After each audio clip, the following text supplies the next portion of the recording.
gentlemen, it is the moment that you have been waiting for. Houston Outlaws going up against the Dallas Fuel. We are coming back for the Battle of Texas. There are undecided fans in Texas, and this is the battle for the Owl Corral right here. People cheering for Houston, people cheering for Dallas.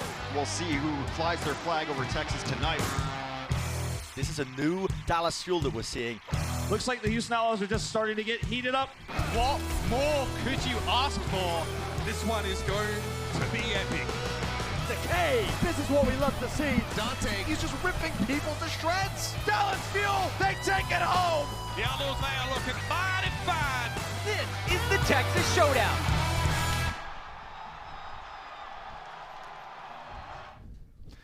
It is week 12 here at the Overwatch League. I'm ZP here with Jake, and we are ending the day with what could be a thriller, certainly a classic if nothing else. It's a Battle of Texas, the Dallas Fuel taking on the Houston Outlaws. Jake, this should be interesting. Definitely. I think this will be a pretty exciting match.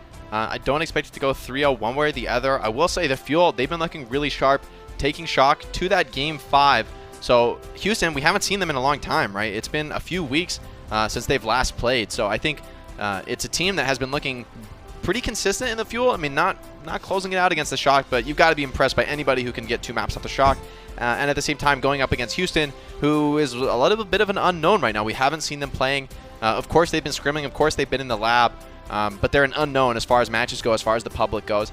And to be fair, that also applies to Fuel as well. Fuel won't have had the opportunity to properly scout Houston and see what they like to play. So this could be a very interesting matchup. We'll see if it ends up being dominated more by mirrors or more by alternate strategies. But I would say both teams' fortunes have been looking up recently in the season, at least when Houston played last.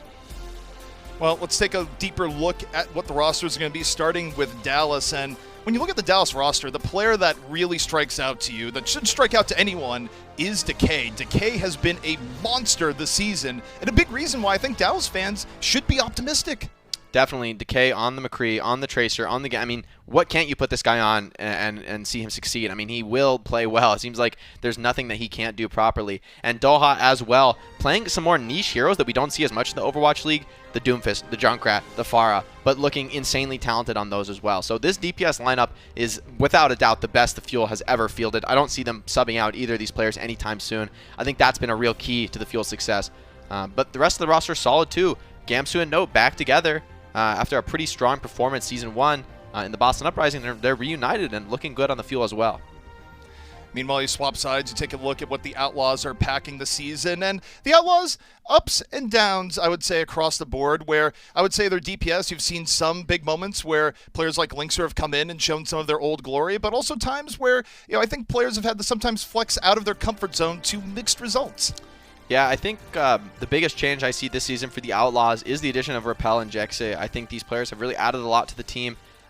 Jexa, I've heard, is a really aggressive main caller, is like consistently communicating to the whole team, providing that consistent vision. And just in the last match, we were talking about how Boston seemed to lack that. Well, this just goes to show the impact that a player can have who really brings that, especially on the main support role. That's really arguably the most ideal role for it. You know the cooldown on speed boost. You know a lot of times the position of your teammates more effectively than any other role. So I think his impact has been really felt by the squad.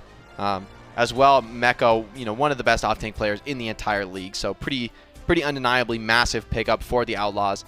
He's been a linchpin of their success this season. And you've got to be impressed by Houston. Even though their record isn't too great right now, they started off really weak with a lot of players having the flu. And a lot of people are questioning, is that just an excuse? You can't really blame something like that. You can never really have an excuse in the Overwatch League. But Houston, they brought it back so far. So it's been a while since we've seen them play, but it's up to them to continue the streak now. Well, we're going to be getting started here on our first map. And of course, we're kicking things off on Control once more. And between these two teams, Jake, who would you expect to be looking a little bit more dynamic for Control to set the tempo of the series? Oh, that's a tough call. I think Control might be a bit of a bellwether for the series. Usually ends up mirror matching quite often since, both there's no attack defense difference. You're pretty much playing the same thing unless you really want to play different strategies. But because it's Ilios, I think this map actually might be one of the better costs for the Houston Outlaws. Able to put Muma on the Orisa potentially for well, if they end up going for that strategy. And I think it makes it a bit harder for this map in particular. It makes it a bit harder for Doha to pull out his really weird niche picks. you know, like that Doomfist and Junkrat and Pharah. You're not really going to see those on Ilios. Maybe the Pharah potentially, but pretty unlikely, I think, given that McCree and Widow are both in the pool. So Doha on the Mei, no surprises there. Dante on the Symmetra, so I'll be assuming that this is going to be a TP swap. But, ooh, very interesting from Dallas, showing a potential dive strategy here. This is a map where Widow can absolutely take over the game, so a dive strategy that distracts the other team, forces them to split up, can be really effective. No, Dallas going completely all in on the dive, not even a Widow. The Doomfist Genji. This is extremely execution heavy, but as we talked about, Doha on the Doomfist, Decay on the Genji, really strong picks for these players. You love to see it, and I'm not even sure Houston might have been expecting a Winston here to start things out. It's something we've been seeing a lot in APAC, but not necessarily as much in North America. We'll see if this high dive, high octane play from the Fuel pans out. Gamsu immediately opening in. Doha waiting for the fall through punch. Gamsu, though, goes a little bit deep, gets taken down immediately. For the Fuel, we'll see if they can make the most of the sacrifice. The Outlaws trying to just get healed up. They might be doing that. Doha's down, and the Outlaws respond well to the Winston. That's a really nice Mei wall by Blase. Kind of cuts off Doha's advance. He wanted to get more aggressive. He only ended up catching the Zarya, which is not really the target you're looking for on Doomfist. You want to catch those backliners, but Repel and Jexa did a great job retreating there. Yes, Fuel gets first capture and they get 12%, but getting this dominant control over the point and getting these normally slow and defensive tanks and your Reaper as well onto the aggressive high grounds, Fuel's going to have their work cut out for them just getting back into the point, but Decay and Crimso close to that Nano Blade combo could be big here. Yeah, you have to like what Decay did in terms of building there. 83% in one fight, not bad at all for a Genji. Blade soon to be backing him up with the Nano. So the Fuel, they can slow play this a little bit, Jake. Yes, they can, but it's yet to see if they will. Gamsu's leading in, doesn't have the Primal Rage, and is going to get slept and frozen, so Gamsu falling quickly. We'll see if Decay can hold it back. Getting really kited here by the beat, though. That was just weird and discombobulated by the Fuel. They go in for the dive, but Gamsu could have just waited a little bit for the play to be ready. Instead, the Fuel move in. They're down one immediately. The Outlaws not really looking particularly troubled right now, easily holding form and keeping control of the fight. I think what that was from the Fuel is that they just did not expect Jexa to have a beat so fast. I mean, to be fair, getting a sound barrier after the first fight, like, Jexa's at 30% on his next sound barrier, Closer's at 83 on his first, so Closer probably did not predict that the sound barrier would be ready, thought Decay would have that easy, clean up Nano Blade, but when the beat is that ready that early on, it's really, really difficult to deal with in the Nano Blade. Not much you can do about it. Muba in a bit of danger. They're just barely able to back out. Fuel, Louis going in. Gamsu gets slept. Now, he's ready to use Primal when necessary here, but the Outlaws able to position around it. Meanwhile, Muba got hit, tagged with Bionate. Super low HP, but as Gamsu goes to chase, Gamsu gets taken down. Muba's still alive, and the Fuel just getting punished over and over again for being over aggro. The Outlaws looking remarkably composed. This comp just not working out whatsoever for the Dallas Fuel. The Nano Blade has to be successful. If you're going to run this comp, the Nano Blade, it just has to be. But at the same time, Jexa is keeping up building sound barrier. I can't emphasize how difficult that is to do. Actually getting so much heals and damage that he's keeping up with on a Nano boost on a sound barrier. You don't see that in competitive Overwatch. Well, the Fuel, final opportunity, they move in. Repel immediately, dropping Nano on the Dante. Dante just looking for Gamsu. Meanwhile, Decay to the back, the slice! 2 down! And the Fuel finally hit pay dirt on this Blade. That's the good news. The bad news is they now have to bring this back essentially 0 to 99. Not quite as bad as that, but pretty close. That's a bit of a caster curse for me onto Jexa there. He drops the sound barrier, but I think too early. Maybe he didn't anticipate that Decay and Crimso had the Nano Blade. I was assuming he would just save that and counter their crucial combo, but he pops it too early, and that means Decay has a free fight with the Nano Blade. Now Dallas, dominant position on the high ground, but great work by Meko and Dante trying to contest this high ground. You don't want to let the dive come in right on top of your head. That is pretty difficult to deal with, and here it comes. Got Blossom under pressure. Repel, though, down to the Outlaws in the back. Gamsu, again, being the sacrificial lamb, so 5-on-5. The Fuel gonna have to do it minus Gamsu. Doha, where's he gonna go right now? Taking a look, surveying the situation. Meko's down, and Doha, just kind of a threat that they had to remember. Yeah, Fuel, ooh, that's a nice sleep onto Note. Probably won't get followed up, but wait, maybe it will. Muma setting up for the pin, potentially. This could be huge, taking a D.Va early. Nope, Note gets out of there. That's so important. But at least the initial chokehold is broken, so Fuel, they're going to be forced to fight a little bit closer to point. Dante switching over to the Sombra as well. This completely denies the forward hold. If you send all your teammates forward, Dante's just going to back cap, potentially end the game that way. But now it's up to Dante to find a hack. Any target is great here, to be fair, for Dante. So if he can find something, that could be a quick pickoff. Hack cancel on Decay. He also has to build an EMP if possible. Dallas Fuel about 20% away, so there is time pressure now on Dante as the Outlaws taking a lot of time to set up here. The Fuel more than okay with that. Decay, though, gets hacked early on, but there's the eat! Note! Eating from Blase, and the Fuel able to maintain their position. What a crucial eat coming in, and now here comes Decay. The blade is out directly to the back. Wow, what a turnaround by the Dallas Fuel. Really, really impressive stuff. Kind of comes back to me to that moment where Jexa popped the sound barrier so early that the Nano Blade was able to come in and finish him off as it faded. So, bit of a minor error from Jexa, playing really well at the start of the round, but that tiny, tiny little error ends up costing them the whole round. Once Dallas has control of the map, able to fight where they want to fight, it looks really, really scary to play against this Doomfist Genji. So, great comeback from them. They keep the mental fortitude, and even when it looks dire, they know that despite being down 99-0, they have map position, and that makes all the difference in the world here. So, all in all, you gotta like what you're seeing here from the Fuel so far, but let's take a moment here, think about some other things. Lost opportunities, perhaps, could be you. Let's not forget, last chance, earn 100 free OWL tokens by visiting overwatchleague.com/email and signing up with your email, or if you already signed up, verifying your information. The promotion ends on April 29th, so let's go get it. Now both teams going to be running a dive comp. This time, Dante on the Sombra, Jexa on the Brigida, going to be the same comp once again from the Dallas Fuel. I actually like the comp that Houston's fielding here. I think the Brig is going to get a lot of value as well as with the Sombra. It's going to be hard to push that Sombra out if she's getting armor packs. She's going to be able to farm EMPs real quick. You see Decay there quickly dashing back. He's not able to stay aggressive. Everyone from the Fuel posturing here, trying to get some control, but Meko is so aggressive on that high ground.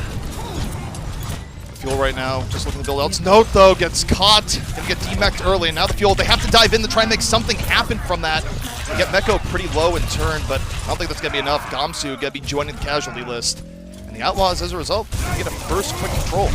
Yeah, I think if Crimzo does not find a sleep or Doha doesn't find a one-shot kill, which those things really shouldn't be happening, considering the comps both teams are running, I think this Brig is going to get just way too much value. You put the armor pack on Dante, and how do you push this guy out? Decay on 1 HP, barely escaping with his back life. Up. Well, the Fuel not going to get too delayed from that. They're going to Fuel back on over. The Outlaws, though, will take some initiative of their own here. Still needing to be cognizant that the Fuel are going to have the blade up soon, so both teams right now going back and forth. If you're the Outlaws, how do you play around this blade? I think it's more about waiting it out, but then you have so much CC. You've got Jexa with the stun, and he can set up a combo from either DPS or his Ana. So notes pick up on the Blase, though, going to be really important. Muma's Primal, oh, he doesn't get it off in time. The Fuel getting through, and most importantly, they haven't had to even use the blade here. They just forced 2 eliminations. The Outlaws just going to be stuck running their tails between their legs, and this is so good for the Fuel, Jake. Yes, it is, but could see an absolutely massive delay here. Meko's still alive. Jexa turns it on Doha. Now ults need to be committed to win this fight. Meteor Strike gonna keep Blase alive. He wants to contest this as well. Mumu with the Primal. Okay, only getting one off the blade. The Fuel ending up doing that situation is not great. The Outlaws creating some chaos, and Mumu with the Primal knocks Crimzo right over. And the Outlaws doing a great job of maintaining the contest where the Fuel, they don't even get the point. God, Meko is such an annoyance. He's staying alive so long. They're jumping into the pit, flying back out, using every trick in the book to stay alive, keep that point controlled, and it's like we never had a fight win there from Fuel. It looked like that was their fight to take, and just beautiful delays by Meko. The sleep by Repel and the Doha brings them back into the fight, and just like that, they retake. Now Gamsu's hacked, can't really use his Primal, has to drop Bubble. Things are going from bad to worse here, and Jex's rally could just be way too much to deal with. One of the most dominant ults in the dive mirror. Fuel waiting and waiting, but they can wait no longer. The Outlaws, though, early engage off Muma. They get Crimzo. And now the Outlaws working on the 6-on-5. The Fuel, this is do or die here in this round. Decay's down! Decay not going to be the hero. Both DPS out of the fight. Now it's just Gamsu on a whim and a prayer, but the Outlaws continuing to maintain control. This is going to lead us to a round 3. All likelihood. Yeah, Gamsu's doing his best, but 1v6, a little too difficult here. At least Dante's down, but it's just going to be up to Tiny Contest here. No, Baby finished off. Blase just doing whatever he wants on the Doomfist, ulting into the backline. That should be the round. Blaze's Doomfist, of course, an absolute terror this season. Something the Outlaws fans have come to respect, come to expect here on maps. But now, as we go into our 3rd and final round, Jake, we've seen really what both teams have in the tank. How do you expect it to play out? I hope we see more dive mirrors, ZP. This is the Overwatch I love to see more than anything. To be honest, I think Houston's comp is a bit better. I think the Sombra is going to get more value than Genji in the dive mirror because those hacks can lead to solo kills. You're not so reliant on your ult.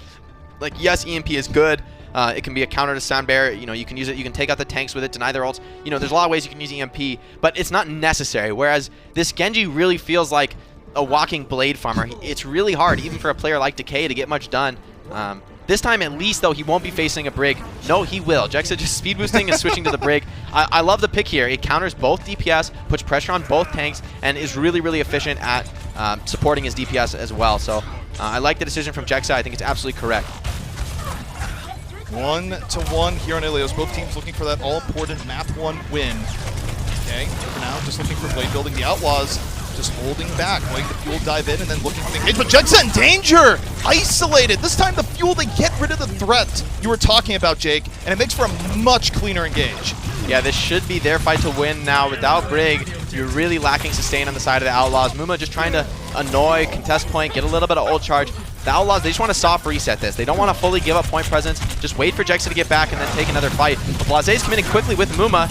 Could be a little too aggressive, but they get Gamsu. It is traded back onto Blaze. They get Gamsu, but I think if you're the Fuel, you like that trade. Blaze is so important. Meanwhile, for the Fuel, they've been throwing the win fights even when Gamsu is down. So the Fuel still sitting pretty here. Doha, distraction, Meteor Strike over. Might actually get something. Dives down to the Brigida, and Jexa cannot get away. The Fuel maintaining presence here on the point. Even as the Outlaws desperately try and cap. You got Booma, Primal Rage, closes out of it. He's going to knock him off the side. He's certainly looking for it, but Decay on the other side, making his presence known.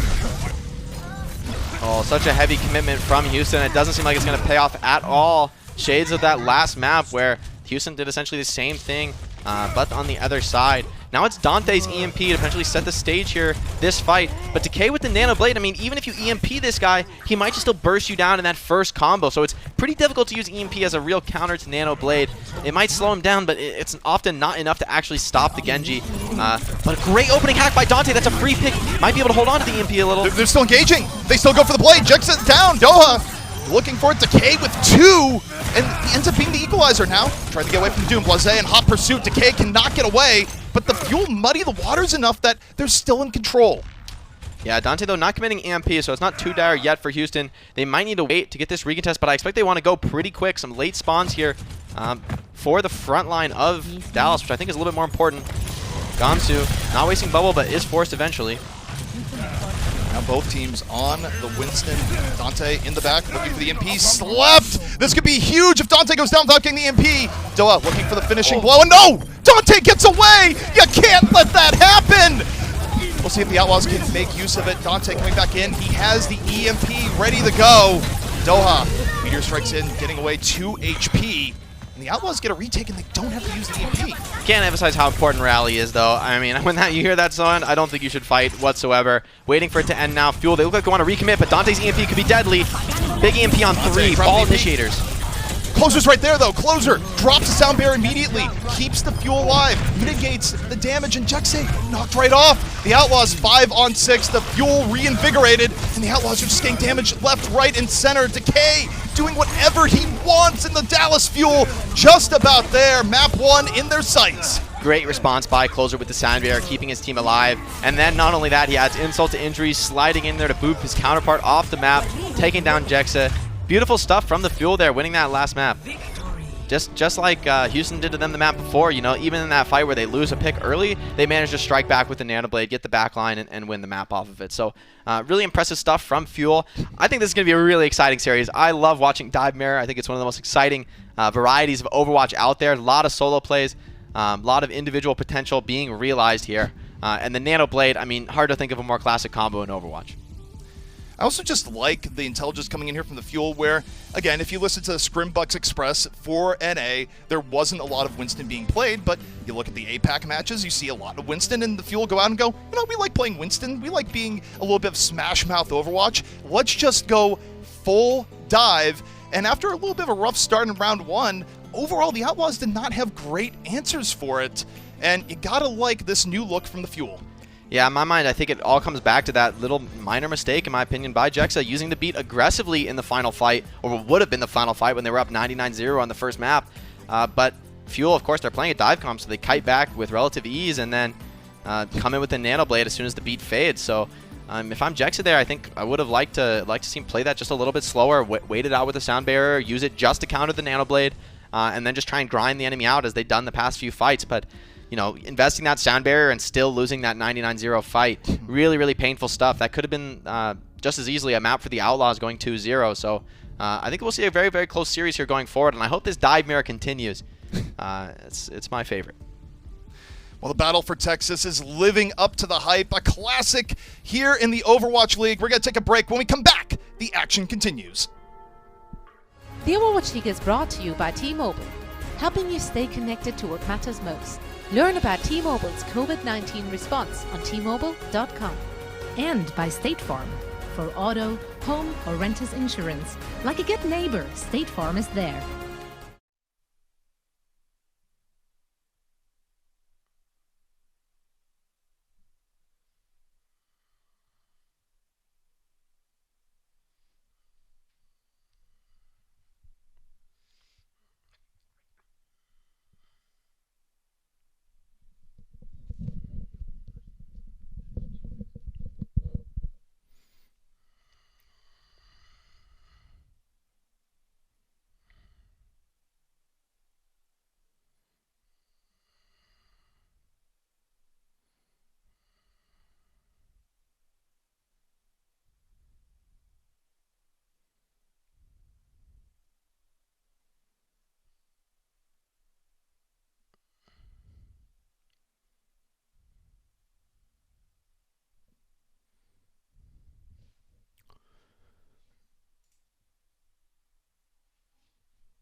The Overwatch League is brought to you by Pringles Wavy. Big crunch, big flavor. And by Zip Chair Gaming, the official chair supplier of the Overwatch League.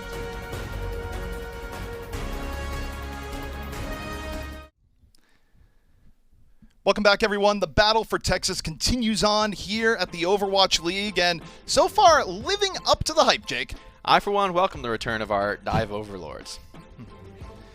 So, of course, now we're looking into it. There's some interesting history for these teams, interesting stories to follow through, and what better point to go into our new segment, Connections by Xfinity. Let's take a look at the off-tanks as they are. And take a look at the off-tank battle. Might go a note, it's been interesting to see interactions between the two, Jake.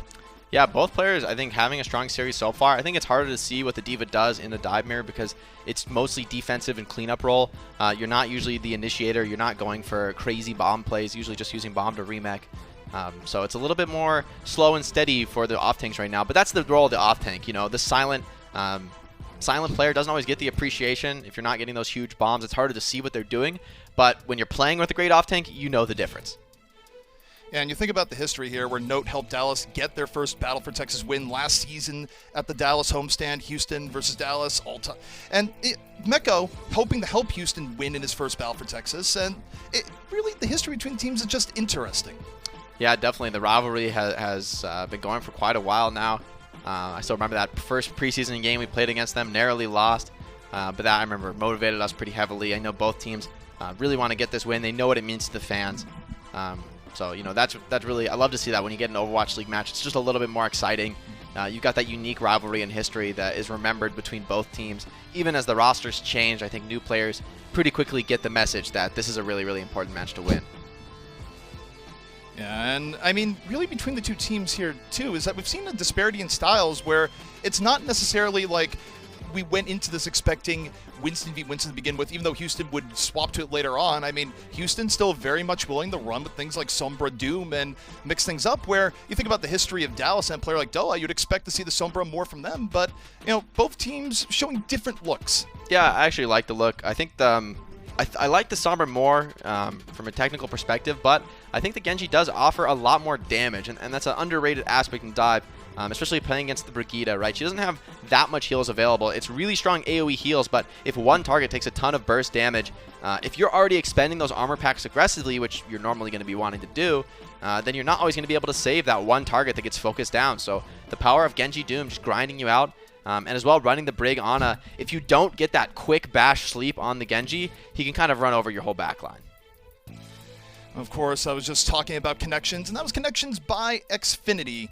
But now, of course, we look towards the series as a whole. This is quite different, I think, from the series we saw earlier today, where it felt like the outcome was not really in question. Here, I don't know what's going to happen. I think, for whatever reason between these two teams, there's always a bit of back and forth, regardless of how strong you think either team might be. Definitely, and I think as we move on to the series, it'll be. I actually personally hope we get to see more Koth. I hope this goes to a Game 5 because to bring it back to the control map type, I think that match was really, really close, both sides. I mean, Houston easily could have taken round 1, just playing a little bit better. They got to 99-0, so it's pretty undeniable. They could get that win with just some minor gameplay differences. And just the same, you know, map 2 was a little bit more dominant for Houston, and then map 3 ends up being really, really dominant for Fuel once again. So just showing that these teams are really evenly matched, can go the distance, and I'm really impressed by both teams' mental fortitude here, not really crumbling under the pressure at all, it seems. Now we move on to our next map. It's going to be Volskaya Industries between these two teams. And you want to talk about a map that can be volatile here in Overwatch. Volskaya definitely in that category for sure, where even if you're a team that's favored in this sort of map, all it takes is just one good attack round that completely flip the course of battle. And it's just the nature of Assault where it can be pretty variable. So I'm excited to see how this one pans out. This is a map, I think, probably the best Assault map type, best of the Assault map type for running the dive composition. I think it has a ton of high grounds, a lot of rotation paths. It's not too closed in, not too close quarters, especially when it comes to capturing the points.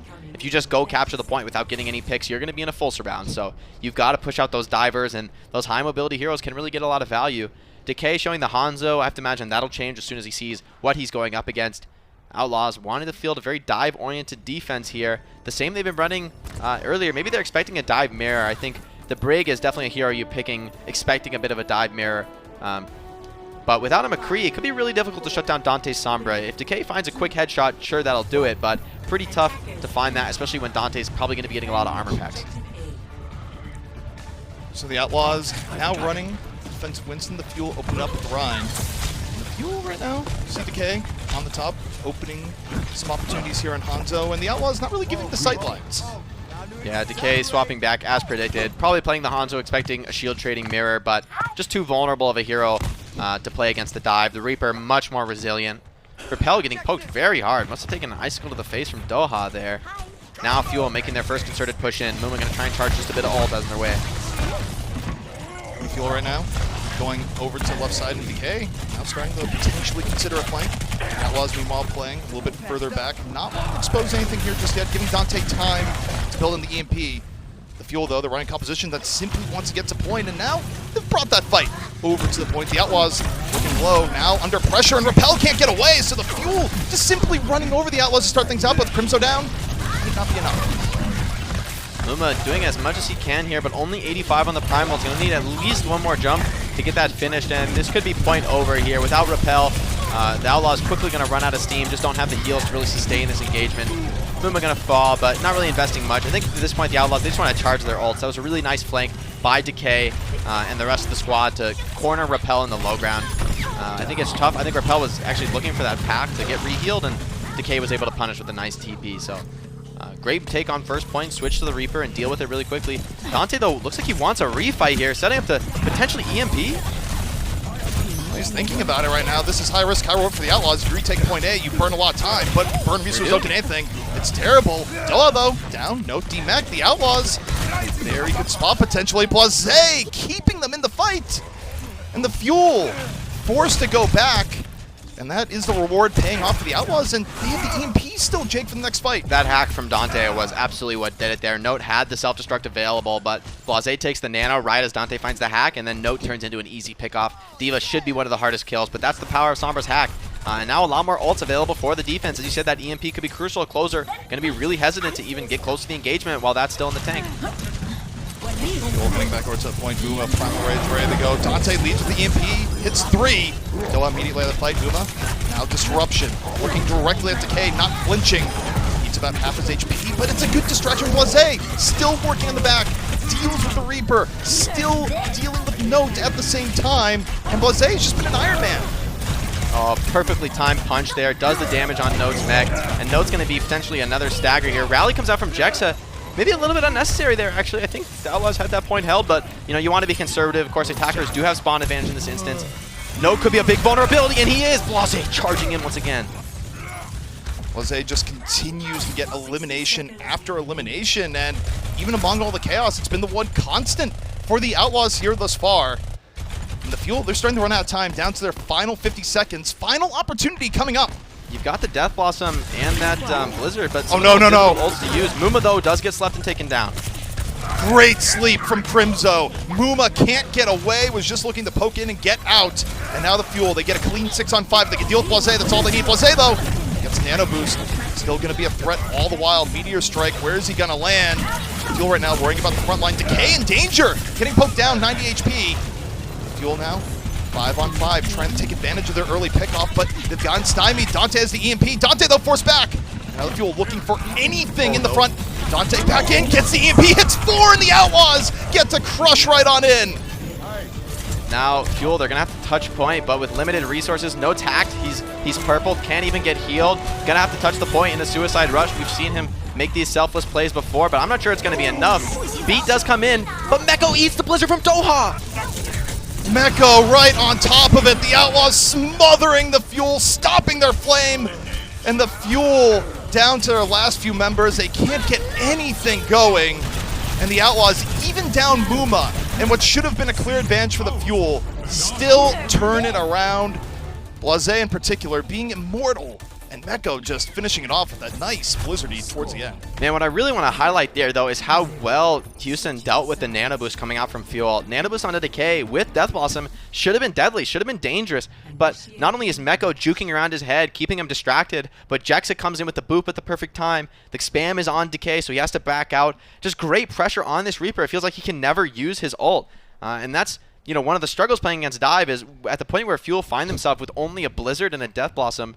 Those are some of the most difficult ults to use against a dive comp. You really want those tank and support ults, and DPS ults on their own aren't really effective against such a mobile composition.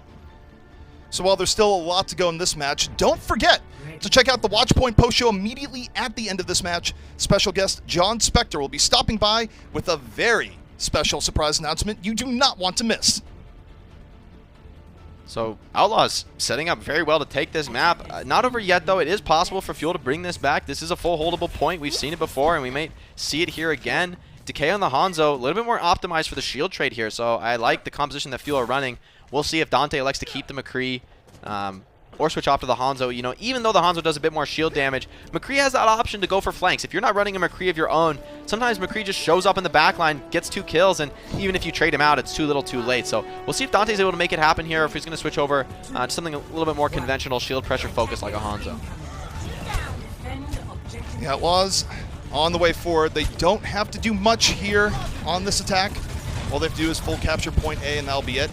The Fuel, though, still have the ability to win if they're able to get a bigger hold, and at the very least, we're going to buy some time here. Muma taking a nap. Biotic Grenade eaten from Crimzo, so it's going to slow them down just a little bit. Ice Ball as well, but Muma's doing a great job just holding shield, lets his teammates break the barrier for him, so not feeding any ult unnecessarily to the Dallas Fuel. Mecha once again eating the Biotic Grenade from Crimzo. Crimzo just cannot catch a break here.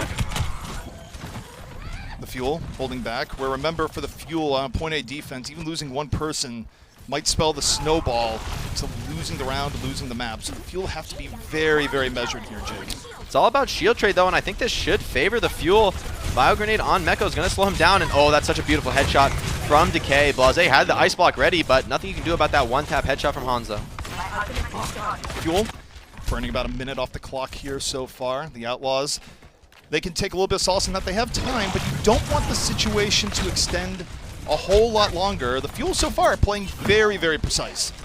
And Blase is going to switch over to the Doomfist, but you see Note already moving deep into the spawn. Wants to take the 1v1 with the Doomfist. That's not something Doomfist is looking for. So if Note spots him, he might get really, really aggressive. But at the same time, Blase setting up for the initiation with the Nano Boost. Oh, he gets the Nano in over the top. What's he going to get? The Fuel get damaged quite a bit, but everyone's still alive. Gamsu, though, can't get up. Ryan v. Ryan, and Gamsu ends up falling down, so now the Fuel down to 5. The Outlaws already about 2 ticks on the point. The Fuel must move in. They must contest. They drop the Nano. Decay. The Dragon Strike from the side. Repel ends up falling. And the Fuel buy a little bit of room here between the Blizzard and the Dragon Strike. But the Outlaws, they don't walk away empty-handed here so far. Heroic clutch from Decay, but Blase is still fighting. Gets 2 pick off, both supports actually falling there in the final seconds of the fight, which could create a little bit of a power play for Houston. They get 1 tick off that fight. Could have been more without those heroic saves from Decay. Not only Dragon striking down Repel, but finding another pick off on top of that. So insane work from Decay, keeping this map alive for his team. Houston, though, we'll see if they're able to leverage this power play. Support's going to be rolling out quick for the side of the Dallas Fuel. Minute 40 left here for Houston. 2 good fights, even if this one does not work. And they bring it directly to the point. Dante gets a ball in his face for his trouble as he goes for the Deadeye. Blase off to the side. Decay's Dragon Eden! Meko in the Hangzhou's face. Note drops a bomb over the top. Fuel trying to stay in it, and it's Doha and Note keeping the Fuel alive here so far. Blase, though, on the side. Good HP, looking for the D.Va, finishes off, and Blase still the threat here that Fuel need to do something about. The Outlaws back on the point. And Blase fearlessly rotating around. Doha gone. The Outlaws almost in supremacy. Gamsu needs to find a shatter there, but he just doesn't have the HP to do it. Now Blase is cleaning up with the Nano Boost, and this should be the map for Houston. Great comeback with the power play. Good attempt by everyone on the side of the Dallas Fuel. Decay making some hero plays, keeping that match alive. But Houston with that beautiful recontest on the defense. You know, I thought that first point was completely gone, completely out of their control. But, you know, I was playing with Dante in that tournament recently, and, you know, one of the things he highlighted to me that I realized, you know, you need to be on if you're a top-level player is it's always winnable. You know, if you have the resources, it's always winnable. And oftentimes it's worth giving it a shot, even if you might not be advantaged. And that just shows exactly why. You catch Note off guard with a hack, and it all falls apart from there. Fuel can't even cap the first point. And great effort on the side of the Outlaws there. It takes some trades back and forth both ways, but they get it done in the end, and that's a 1-1 series here. And the Battle for Texas continuing to live up to its reputation. And, I mean, the thing that just really strikes out to me when I look at what just happened there is that Blase doesn't die. Blase just manages to stay alive for fight after fight and is public enemy #1 when he's on the Doomfist. And the Fuel, you had some heroics from Decay, but in the end, not enough. But that does bring us to halftime. That means it's time for some great insight from the Watchpoint crew. We'll be back soon. The Overwatch League is brought to you by ZipChair Gaming, the official chair supplier of the Overwatch League.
Welcome to our game break presented by Cheez-It Grooves. I am Zoe. Joining me are Reinforce and Costa. And guys, it is 1-1 apiece. And quite frankly, this has been a very, very exciting match. We went from dive mirror into some phenomenal defensive plays from the Houston Outlaws. So let's dissect the first two maps all together now.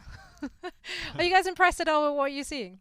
I'm enjoying it. I'll say that much. I'm having a great time watching this match. It does feel a bit exciting to see some of these heroes being thrown out. We talked about how Decay a bit exciting. plays. Okay. It's just mildly exciting for Johnny. You know, he doesn't get too excited by things anymore. Seem better. I was gonna talk about how genuinely I was happy to see the dive and okay. It's not happy enough for me. Okay, I wanted more. After the first series, which quite frankly was a little bit hard, I am having actually the time of my life. Or at least the time of my life. The time of your life? I'm taking little victories at this point, okay? And this is one of those. I really, really enjoyed the dive mirror.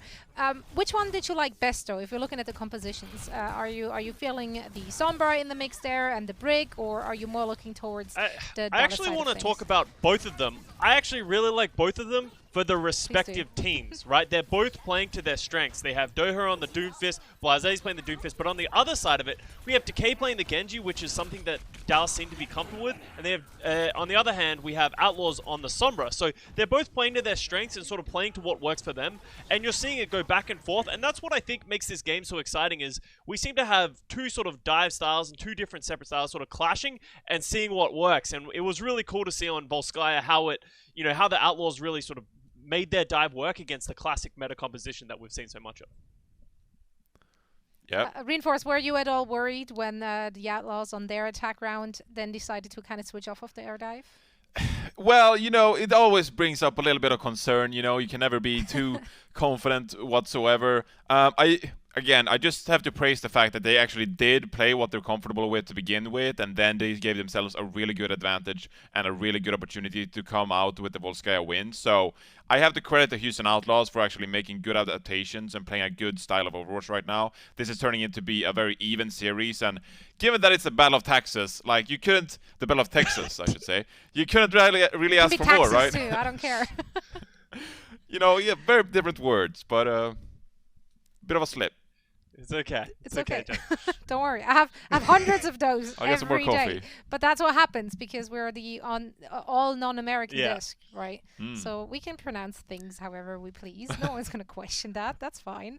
Except my Twitter feed. They're in disarray. What did I know? It's fine. Sorry.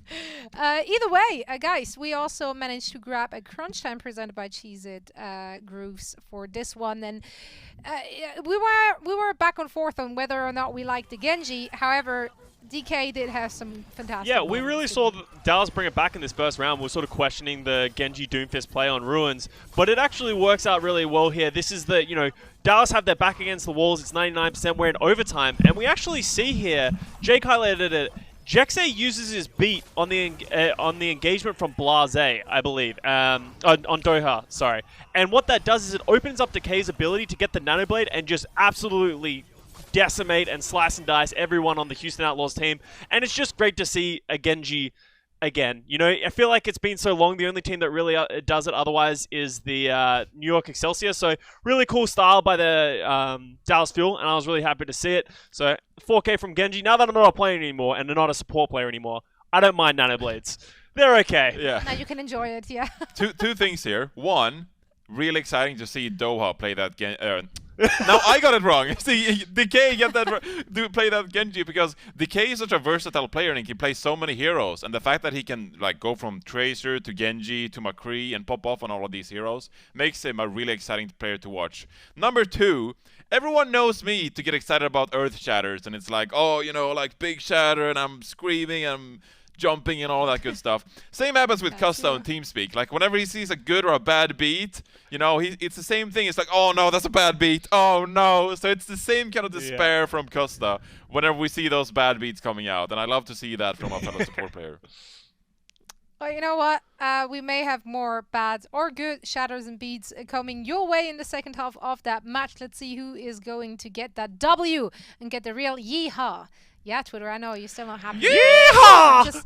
There you go. That was good. I need to work on my conviction. My neighbors think I'm crazy. It's just, you know, this Swedish neighbor yelling yeehaw because he I can. didn't think about that. Sunday things. Sorry. Well, anyway, we're heading over on Route 66 now to see who's going to come out on top. The Overwatch League is brought to you by Cheez-It Grooves. Deep flavor, deep crunch. It's a mind crunch.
The Overwatch League is brought to you by HyperX.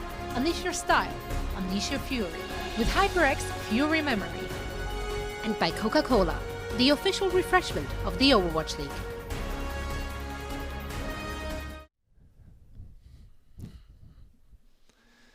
Well, as Johnny said it best, yeehaw, the battle for Texas is still on. I'm ZP here with Jake. It is tied 1-1, Dallas Fuel versus the Houston Outlaws. And if you're a Dallas Fuel fan, you're just wondering, what must you do to take down Blase? It's certainly tough. Blase, he's been a real bright spot for Houston on the Doomfist. I wonder if we'll see Fuel bringing out the Brigida, one of the most classic counters to Doomfist. That ability to counter the Rocket Punch or just stun Doom anywhere in one of his combos can really mess him up. Armor packs as well could be great to save your allies. So far, Closer's been really valuing that sound barrier, valuing the Lucio over the Brigida, but that might change if we continue to see Blase get so much done on the Doomfist. Now, as we look forward into our next map, it's going to be Route 66, where we look to see what team is going to pull ahead. Is Route 66 another map where Blase can do whatever he wants on the Doom, or will there be points that hold him back a bit? This is a map that I think will be really interesting to see what style the teams go for. because I think dive is a little bit more difficult to make work. If you can maintain the snowball on attack, let's say with dive, you keep control of the map, you get those high ground spots on first point. It's easy to stuff the defenders when they recontest. You get that high ground on second point, controlling the roof. Very, very easy to dive from that position. Dive really falls off on third point, I'll say. But even there, earlier in the map on first and second point, it's difficult to actually get to that scenario, right? Like once you have map control, you're sitting pretty. You can deal with any comp. But actually getting that map control, once the defenders have position and playing the way they want to play and stuffing you at the chokes, really, really difficult for dive to find value in that circumstance. So I'm curious to see if teams will end up going for a more Rhine-based composition, especially with the specter of third point looming overhead. You know, if you know that third point Rhine is really going to have a lot of impact, going to be dominant there, it's a little bit scary to be playing dive the rest of the map if you might have to drop all your ults for that last push. On the same note, as we kind of look into it here, given how well Houston has done running the Doom versus basically any time they're not running the Doom, even if you look at a point on the map where you go, maybe it's not suited, if you're coaching Houston right now, do you swap off the Doom for any reason here, or do you go, look, it's really strong, make Dallas beat it first? Well, I think there's multiple ways to look at it. I really like the composition we're seeing coming out from both squads. I think are going to play the Sigma on this map. I would expect it. Because at least on the defense, maybe on offense a little bit less effective. Not able to be on the high ground all the time on attack, of course. But Sigma on high ground on this map is so annoying. There's so many places you can just slide up into an off angle and start poking down your backline, getting so much splash value. So I think the hero is really well suited to Route 66. I like that, you know, it seems that both teams are adjusting. Hard to know what the attackers will do. Something tells me Blase won't play attack Torb here, but who knows? I could be wrong. If we look at Sigma on this map, I just get reminded of Void's incredible Sigma and what we've seen from him just constantly flanking and basically being a two-pronged assault all on his own. We'll see if Note is able to channel some of that here for the Fuel as they look to stymie this Outlaws attack. Yeah, Mecco's going to be on point to shut down Decay on this Ashe. We'll see if he's able to get much done on the flank, but no one really controlling the high ground for Fuel, so that might be Mecco's to exploit as things start to break down here. Beautiful wall block Blase, isolates Gamsu. He's going to have to be saved by his own Mei. That was a great counter wall coming in. They let Gamsu just walk on out. One elevator deserves another, and the Fuel able to avoid disaster, but they do give up a bit of progress and result. The Outlaws about to turn the corner. Yeah, forward hold is over. This corner hold, a little bit more difficult to execute, can work. Decay, nice pressure onto Dante. Oh, and a beautiful pickup onto Jexit. That should really slow down the attack from the Outlaws. And this is what we've seen from Ashe players, where once they get into a groove, they can just shut down a game nearly single-handedly. You think back to that duel yesterday between Carpe and Baby Bay, where it felt like the Ashes controlled Destiny. Well, Decay, super low right now. Dante, I think, was in hot pursuit. Decay just barely saved. Now he needs some form of healing before he can go back and poke. He's not getting it. Yeah, Mecco isolated and taken down there, same time as Dante. So great work by the Fuel, responding to both aggressions simultaneously and with total success there, not really giving up any value at all. So Dante going to give up on the Reaper play, getting pressured a little bit too hard by the Sigma. Going to switch back over to the Hanzo. I like the pick here. Puts a lot of shield pressure on, allows you to compete with this Ashe. Repel has the Sleep Dart to potentially counter the Bob, but if Sleep Dart is expended here by Repel for any reason, this Bob could be absolutely devastating from Decay. What do you think about the Ashe versus Hanzo matchup here between the two teams? I think without any damage amp, it should be Hanzo favored just because that one-shot potential. Beautiful sleep onto Gamsu, though, is going to slow down his initiation, but a fire strike. What a wall from Doha. It slowed him down, but not for long. Just got up, let the fire ride, and the Fuel easily take the fight. The Outlaws now in a rougher spot where that was a cheap fight for the Fuel. That was economy. Yeah, that was really, really free. I mean, one Nana Boost is about the cheapest you can get at this point in the game to win a fight that decisively. So far, nothing really cooking for the Outlaws. They're about to get slammed again by the Sigma. No beat to counter, so this Gravitic Flux could be just another team wipe with one ultimate. We'll see if Decay wants to commit the Bob. Looks like he might just be saving it for emergencies, but I think it's actually potentially the best use of Bob. Ice Wall cuts off the supports as well from Houston, so they're in with no heals. Houston trying to make anything happen, trying to at least make Dallas spend some cash here. And attack does not super really work. Gamsu goes for it. Long range Earth Shatter with the Flux and the Fuel. They do expend some resources here, but they get a very decisive team fight in return. And the Outlaws now potentially down to the last. Yeah, the Outlaws are pretty much going to have one fight with good ult economy. Not really going to have much more than that. This next fight has to go well for them. So far, Fuel have been looking really great on the defense. I like the Sigma pick. I think the Ashe Hanzo is actually less critical than the Sigma. I think Note's getting a lot of value in the Sigma. Meko hasn't even been able to charge his self-destruct up yet, so showing that he's really playing mostly defensively, having to peel his teammates most of the time. But that's the power of Decay's Ashe. Without the D.Va, those Dynamites are essentially free. 39 seconds left for the Outlaws as they try and get anything going. The Fuel still hanging up on top. But now, Bob let loose. Muma already super low. Dante taken down. Decay winning the DPS matchup. And the Fuel just sitting pretty right now, not under any pressure whatsoever. It's on the Outlaws to make a move, and the Fuel just playing clean, collected Overwatch. Nice patient final fight from Fuel. They know if they dive down into the low ground, they could get caught unawares. Decay won't be so effective in that scenario, so Outlaws getting a lot of card push here. Meko is frozen, but no follow-up here. This could be very, very quick, very explosive. Decay looking for a pickoff. Blase dropping low. Ooh, he has to hide. The Outlaws, they have some resources there. Muma steps up in the paint, drops a shatter. No, Edo in danger, but closes right there. Uses the barrier, mitigates the threat. The Fuel trying to stay in it. Gopsu taking a quick nap, but Decay still a threat. Both mains out of the fight. You gotta look towards Decay here and what he's going to do. Fuel still on the payload. Decay not under pressure. The Outlaws getting poked down. Meko soon to be in danger. Gopsu just able to back away. Now very close to a shatter. Builds it up off the fire strike. Waiting, drops it down. And Meko in real danger as a result. Not quite demeched. Somehow able to get away. As Repel uses the nano. Back and forth. Muma out because of the flux. And the Fuel are still holding strong. Yeah, potential first point hold here brewing for the Fuel. It's looking extremely good for them. Ever from the Outlaws caught in a tiny corridor. That's not how you want to fight it. Great passive plays from the Fuel there. Even losing some players, they keep their cool, stay alive. Note takes down Blase, and that was the answer they were looking for. That Doomfist falling, and or rather that was Dante on the Doomfist, but Note still finding the pick off with that accretion from Sigma. I love the Sigma pick on this map. I think the Outlaws would have done a lot better mirroring that pick than trying to play the D.Va into it.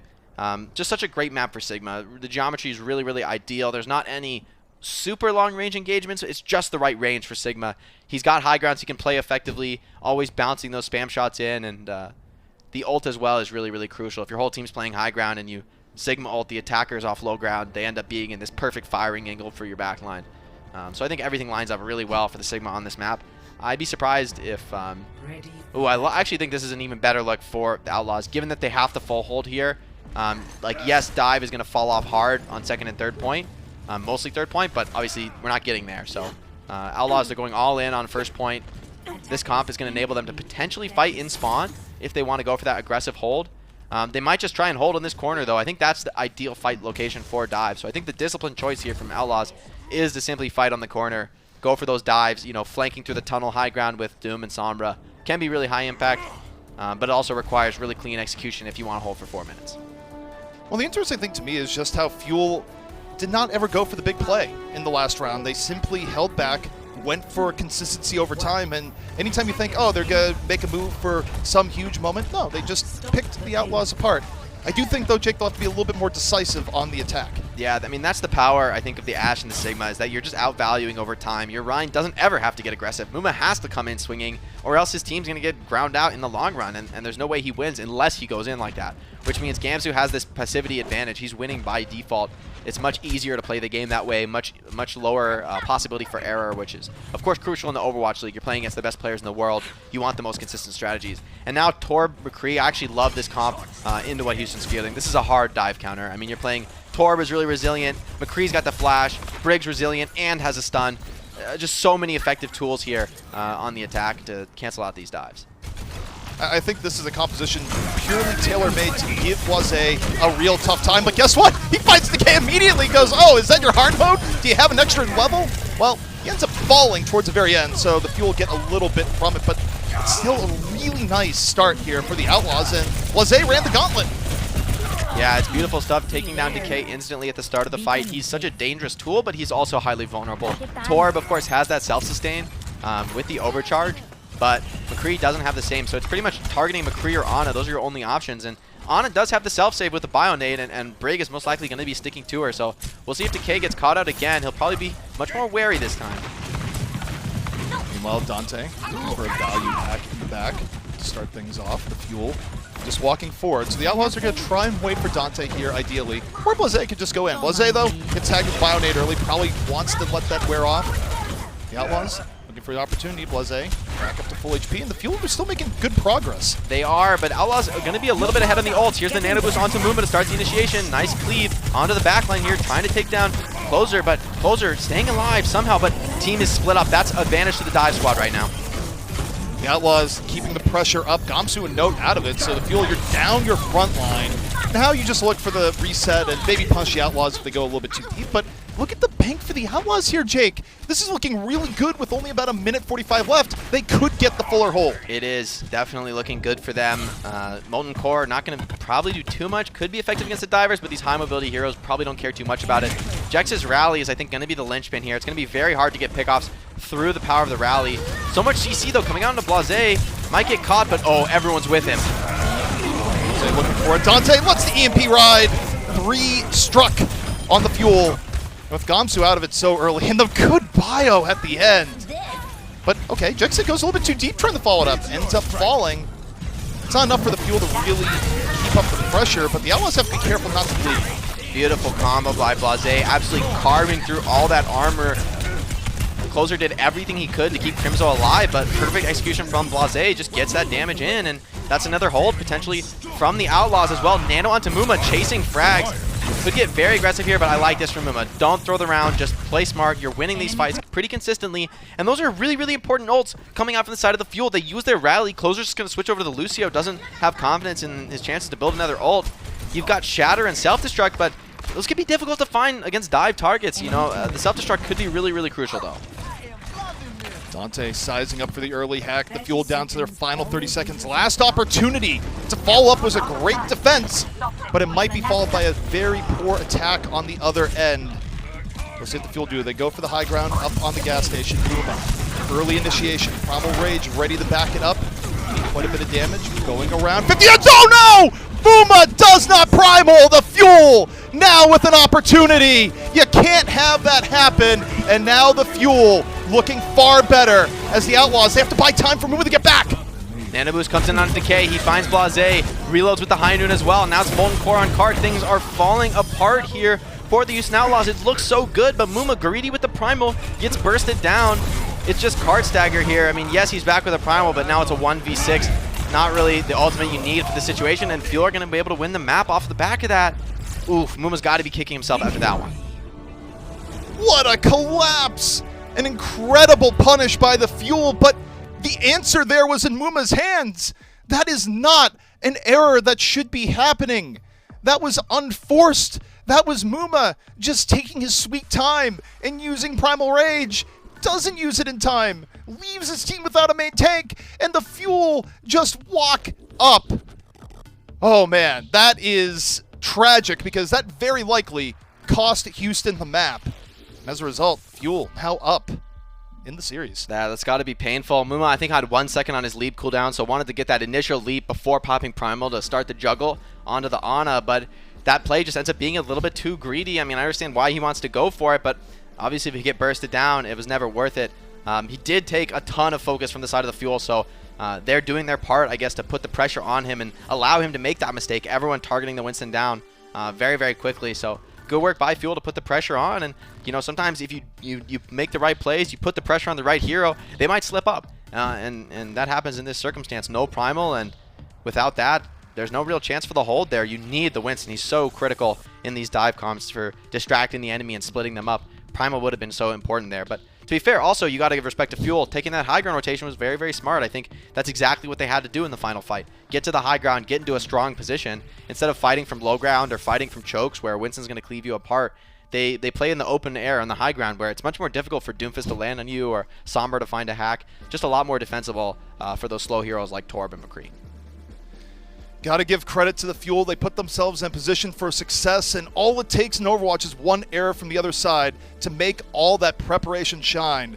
The Fuel up 2-1 here in the Battle of Texas. They're smelling victory, but can the Outlaws strike back and take it away?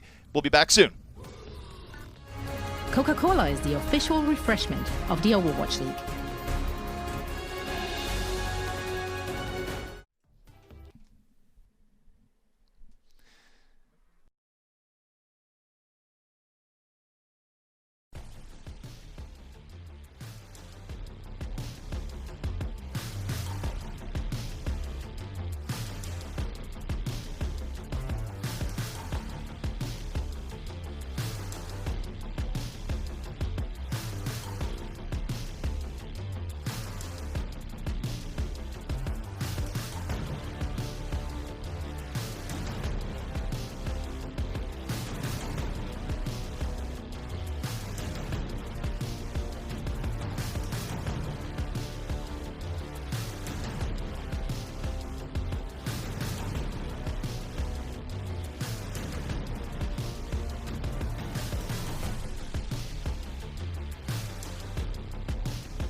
Welcome back, everyone. The Dallas Fuel up 2-1 over the Outlaws. And Jake, sometimes it's said for players not to rage out.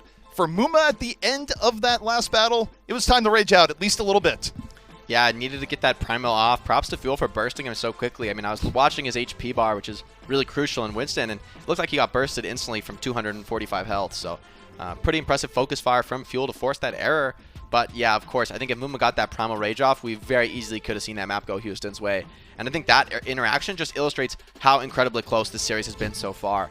I mean, from Houston stumbling on that first round of Ilios where they were up 99-0, which is not something we normally see teams come back from on the side of the Fuel, to Volskaya on the first point. Looked like Fuel had that locked in, and then, you know, Note gets hacked, Blase takes a nano, and it all falls apart for them. Same thing happens here. Full hold by Fuel, and almost an even fuller hold by Houston. I mean, that might have been their fight, I think, with the Primal. To be fair, Fuel made a great rotation. They were on the high ground, so no guarantee that the Primal would have been enough to secure the map. But definitely that's going to be pretty painful for the Outlaws after almost making the fuller hold. They just barely don't get it done in the final seconds.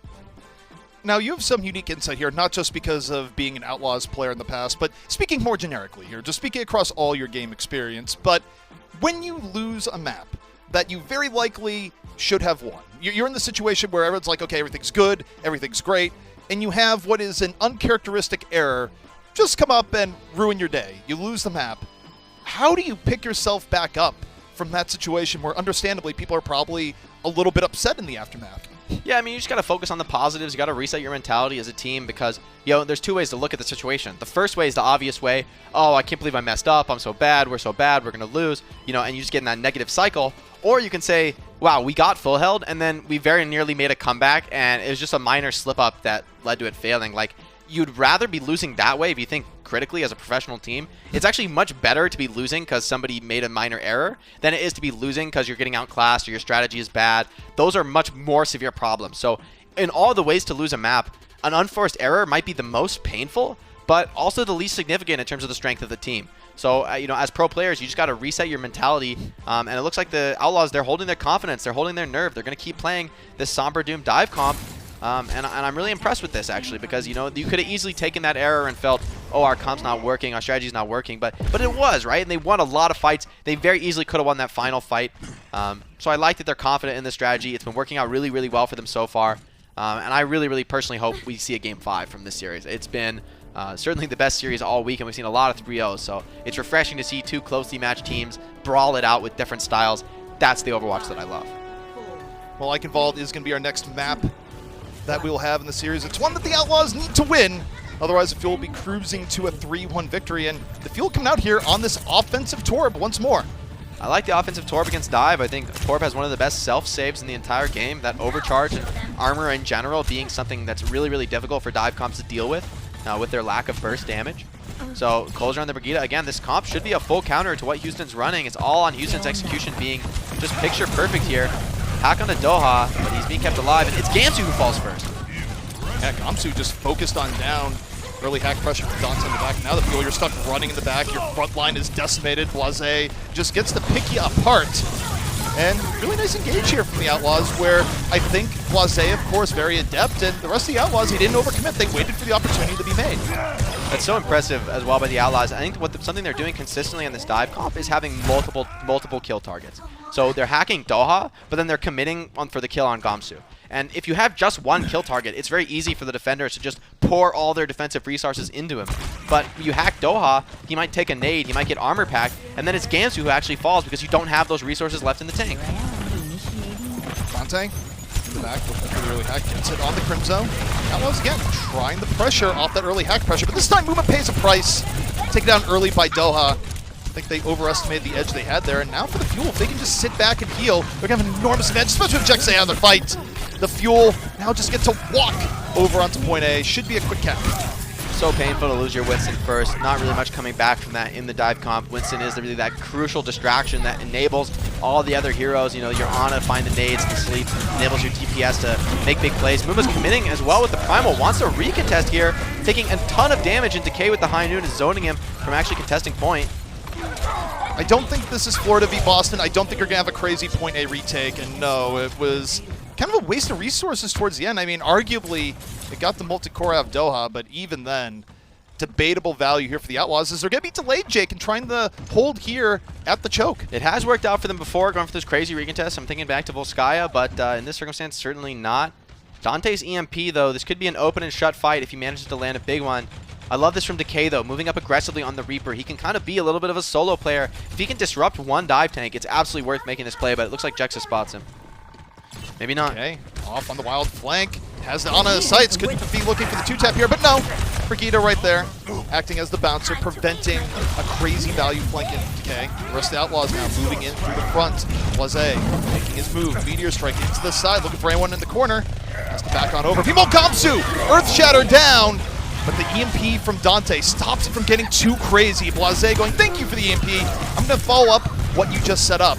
And the Fuel just stuck beaten in the corner.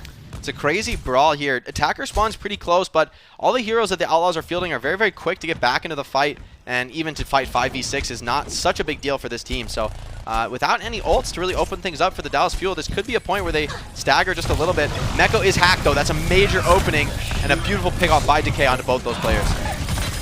Blase got caught. Decay, right place, right time. And now the Fuel with an enormous opportunity. Wait, he's going for Muma. Decay, his bloodlust is not sated, but perhaps it should be. Quickly has to shift him out. But this is a great deal of space being made by the Fuel and still holding strong right at the castle choke point. Muma dropping very low, and the pressure just pouring onto him. He just can't get healed up. Can't restore his HP, and only 95 to Primal, so okay, now he's getting re-healed. There should be an opportunity to get a big Primal here, but Doha with the hack could shut that all down. Looking for Doha, already super low. Muma diving on in. Crimzo out of the fight immediately. Muma, just with this nano, might not even have to use the Primal. Doesn't have to worry about environmental kills when you're just simply running the other team over. Some nice redemption from Muma. Yeah, I'd love to see it. I mean, Winston is, I would say, Muma's best hero. I think stylistically, he's a player. Oh, and this is so brutal as well. They're going to even get a nice little body block onto Note, slow him down on the reset. He's going to have to take a long road to the backup point. Oh, no! Oh, no, if it happens again? No! Oh, this is so painful. Note's okay, but what if someone comes over and just boops 3 people off? This is dangerous on the same note. Okay. Note finally gets the sweet release of death. That was a 30-second stagger, ZP. That's a team fight out of the game. I mean, it seems silly, but I can't overstate that's incredibly impactful. That's a game-winning play from the Outlaws. Note, even with the frustration remake, doesn't work out at all. Yeah, that's something you don't like to see. Well executed by the Outlaws, however. And now, the Outlaws going to keep the pressure up. Decay can't get away, and the Fuel looking discombobulated after taking that very, very long delay. Doha drops the EMP, trying to turn the tables. Now the Outlaws does hit quite a few. Fuel perhaps in a better spot here. Gamsu drops a shatter. Meko out of the fight. And the Outlaws might have gone a little bit too deep, Jake. Maybe, but it cost the EMP to actually get the retake there. Soundbarrier comes out to counter Dante's EMP, but Doha's still hacked up, still getting chased down by Blase, and Muma has the Primal as well. Now commits it, and everyone is so split up on the side of the Fuel. Can they manage to come back in this fight? Gamsu is going for the charge from downtown. Does not connect with these. Decay. Death Blossom in a dream. Simply a nightmare. The Outlaws continuing to just pummel the Fuel in this left side of Eichenwalde, where you don't usually see a team get stuck in over and over again. Yeah, definitely. I mean, this is where Dive really shines, though, is a matchup where both teams are fighting these scrappy fights, trading across the map. That's where the highly mobile heroes really pay off. So Fuel kind of playing into the Outlaws' hands right now. Second point hold potentially in the cards here. Jexa finds this rally. I don't think there's really much of an answer besides Gamsu's Shatter, which is, you know, far from a foregone conclusion here. Meko as well has the self-destruct, so Gamsu has his work cut out for him this fight. They're going to have to touch cart out in this open area, and that's where it's going to be most difficult to deal with the self-destruct. Muma's hacked. Muma's in danger. Muma immediately taken down. Again, a vital point for the Outlaws, and again, Muma gets caught. Dante ends up sleeping, and what should have been a desperate fight for the Fuel might be a road to easy street. As the Fuel, off the 2 early pickoffs, they just walk their way over. There's the shatter from Gamsu. Again, a little bit of extra delay. The Outlaws again try and come out here, but they've almost done it. Can anyone even touch? Get the touch, but looking for it. Gamsu, though, still dominating on the payload. And the Fuel have done it off of what was just a bad early pickoff opportunity. Yeah, beautiful stuff from the Fuel, just working those pickoffs. The hack onto Muma and the sleep on the Dante. That's more than you could ever ask for. I think actually with either one of those pickoffs, the Outlaws would have been fine to get a good recontest, but losing both at the same time meant that the Fuel just had total map control from there on out. Mecco's going to switch over to the Zarya as well. Muma to the Rhine on this third point where, you know, these divers are really not going to get any value off their mobility. I love this with the rally as well. But Closer has a sound barrier and with the speed advantage, but the EMP potentially shuts it down. Closer's beat is They drop available. EMP in the back. It only hits 2. Closer comes over, barriers everyone. And the Fuel moving forward, but Decay a little bit too far forward. Muma with the punish. Gamsu now looking for his opposing number. Going pretty deep in that Outlaws territory, but Doha's down. It's just Gamsu here. And he's going to be just melted on over as Mecco heads over.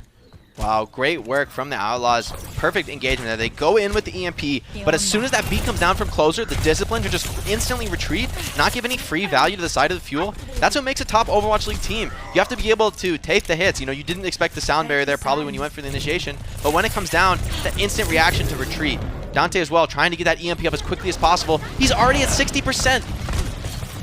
It's a really quick build by Dante and the Fuel. They're just trying to get fight after fight here. Muma ends up getting caught, so again, the Fuel can take advantage. They lose Doha off on the side. Blase looking to equalize, takes down 2. Blase a continual threat, and he's not even done. Gets Node out of his mech, and Blase giving stability for the Outlaws here. The Fuel just about out of time. And who do you look to but Blase anytime the Outlaws need a lifeline? I love the confidence, giving him the nano, give him the bubble, give him everything, keep him alive. Muma, to his credit as well, did a great job forcing as many cooldowns as possible. He's caught by the Maywall there, but manages to get the counter pin onto Gamsu, forces absolutely all the resources from Fuel just to take down the Rhine, and then there's nothing left to counter the Nano Doom. So great heads-up plays by the rest of the Outlaws. Muma caught alone, but makes the most of the situation. Great work by both teams there. Man, this is a really exciting series. I'm cheered for the Outlaws here, but less because I'm biased and more because I just want to see a map 5. I mean, this is really, really awesome Overwatch. Yeah, I mean, this has been just back and forth where really the hallmark of a close game, and you kind of touched upon it in the pre-match, is just when a game can be decided by just 1 or 2 misplays, right? 1 or 2 moments where someone gets picked off when they're not supposed to, and you can look at that and you can say, that was the difference maker. You know what that means? It means you're watching a close series that truly could go either way, because if you're dominating a team, you think in the Florida-Boston match we watched earlier, if a random Florida player with a fall, that Boston was going to win? No. This is far closer, and as a result, you don't quite know what's going to happen. Most definitely. Mecco showing on the Zarya right now. I actually think this is a great answer to the Sigma from Note. You know, I think he might not know exactly, obviously, he doesn't know what the defenders are going to be fielding. But I think this Zarya will fare a lot better than a D.Va in the same matchup. And so much damage here being fielded on the side of the Outlaws. You got the McCree and the Reaper, so Doha needs to find some quick Maywalls, but if Fuel doesn't capitalize instantly on the Maywalls, they're going to be broken just as quickly. So the Fuel, they're going to need to be very, very quick with their execution. Looks like Blase on the Doom as well here, and no real strong counters to him. It's going to be up to Decay and Note pretty much with their stuns to land the skill shot and take down Blase, but so far he's been so elusive. Fuel holding a little bit back, looking to get any value off the wall. Now they look to isolate Muma, and they do. Muma taken down immediately. Assassination successful. And Fuel just need to do that multiple times over here, Jake, but that's a good start. Yeah, definitely. I mean, the challenge for this Zarya squad, though, is that once you're in that down bubble state, once you commit your ally bubble, then you're very, very vulnerable to exactly what Doha did there, which is get the speed boost and run circles around the enemy Reinhardt, just freeze him up. There's no McCree on the side of the Outlaws, so they don't have that quick stun kill to stop a Mei from going that aggressive. This is the power of the Fuel's comp. That one went really one-sided, but we'll see if Mecco can get some more energy and get a little bit more done next fight. The Outlaws still working with 3 minutes.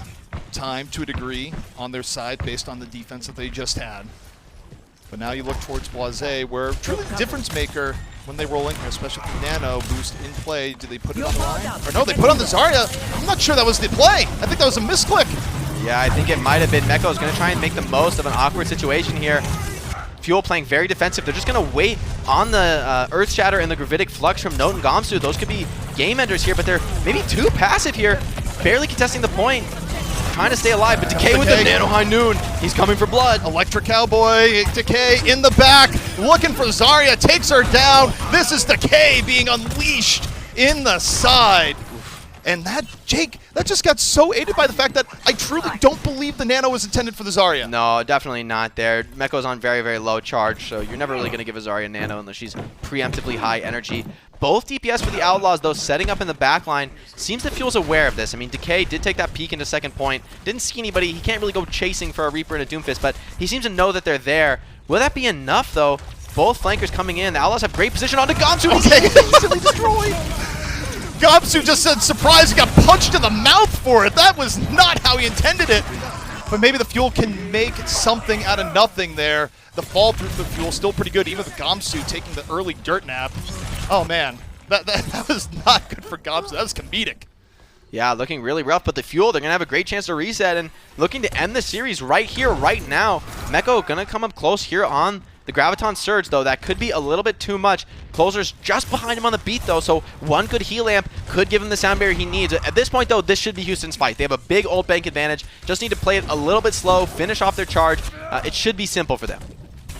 I mean, in particular, wait for Meko to get the grab. This is going to be your last good fight regardless. But they're going in early before everything is set up. They're giving the Fuel an opportunity. The Shatter comes down for Guangzhou, and now force out the early beat from the Outlaws. Meko holds up the grab mid-fight, lands it on top of Blase and Dante right there. A great grab, even better follow-through. So, I mean, the Outlaws played a little bit risky there, but it worked. CB Closer tried to beat and got dropped by Muma's Shatter.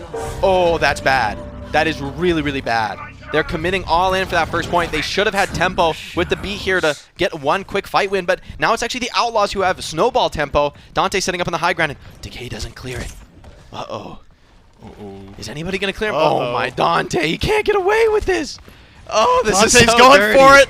His blood pressure's rising. He's ready to go over. No one sees him. And no, he gets caught towards the very end. He might have waited a little bit too long. He's still going to try and make it happen, but the Fuel... Their front line now going for the Outlaws. Blase goes on in. Might be on a quick trip over and out. Guangzhou makes sure of that. And Dante's juicy opportunity went to the wayside.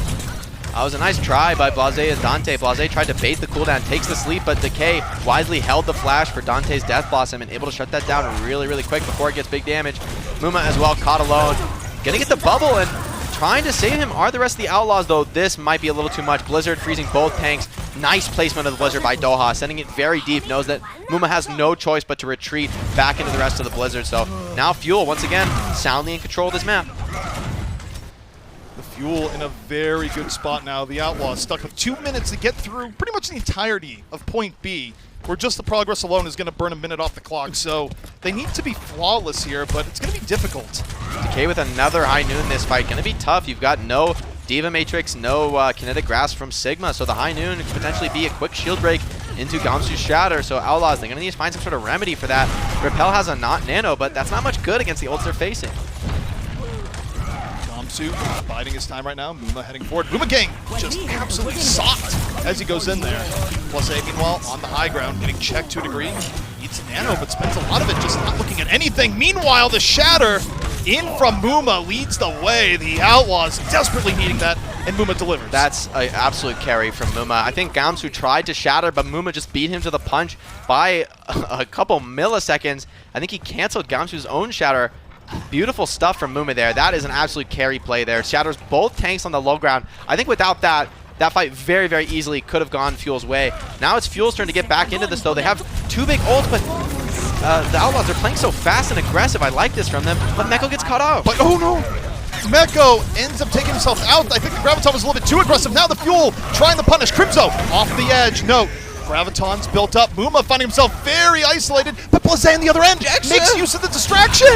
That's insane. Dante on the cleanup, the Death Blossom over and in, and the Outlaws not quite out of it yet.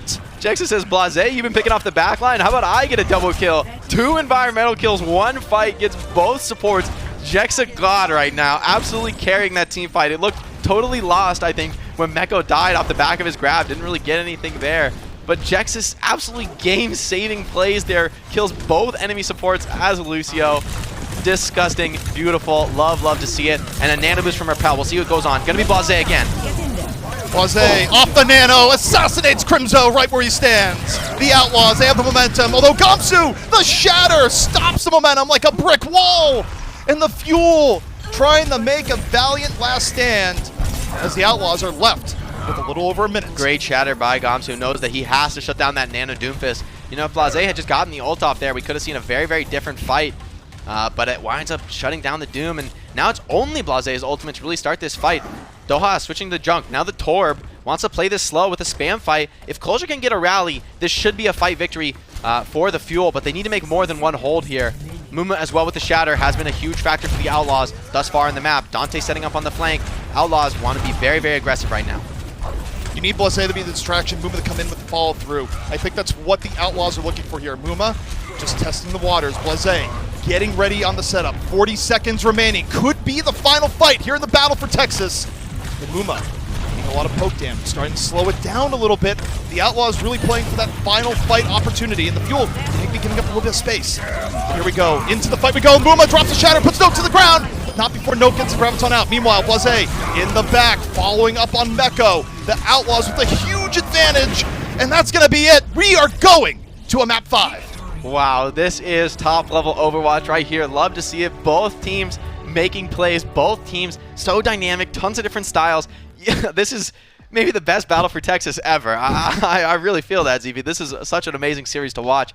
Love to see players from every line of both teams, right? We've seen huge DPS plays, massive shatters, big grabs, even the boobs from Jexa. What is this match missing except in Game 5? And we're getting that too. Yeah, and I mean, don't forget here, too, if you're a Fuel fan, you should be feeling a little bit nervous about this, because the reality is that I think the Outlaws kind of gifted one away if you go back to Route 66. So it all comes down to control, where, bear in mind, the Fuel did win our first control map of the day, but anything can happen in a map 5, Jake, as you well know. Definitely. The Outlaws, though, this season, I mean, that in past seasons, it felt like map 5 was always our curse. We weren't so good in the clutch. But this season, I think that hasn't been true. Outlaws completing their first reverse sweep in franchise history this season. So far, looking way, way better when we go into those long series. So I think you got to credit definitely Jexa with that, being a main caller for the team, being so heavily vocal. You got to give him a little bit of responsibility, a little bit of respect for keeping the team calm and collected in the clutch. And that's exactly what you need to compete in the Overwatch League. Fuel, though, going to be remembering their series against the Shock right now, going to Game 5, losing it then. Don't want to let that happen again. Definitely not. Well, the Battle of Texas is proven to be a thriller here so far. The Outlaws, they bounced right back. It's 2-2. Map 5, what's it going to be? We'll be right back. The Overwatch League is brought to you by T-Mobile, helping you stay connected to what matters most. Learn about T-Mobile's COVID-19 response on T-Mobile.com.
the battle for Texas. Map 5, Dallas Fuel versus Houston Outlaws. This is what it's all about. I'm ZP here with Jake. And Jake, we've been treated to a thriller here to close out our Overwatch for the week. Absolutely love it. You know, ZP, at the end of the last map, at the end of Route 66 rather, we talked about mental fortitude. We talked about Muma making an error there, potentially costing his team the map. We talked about the two roads you can travel from that point.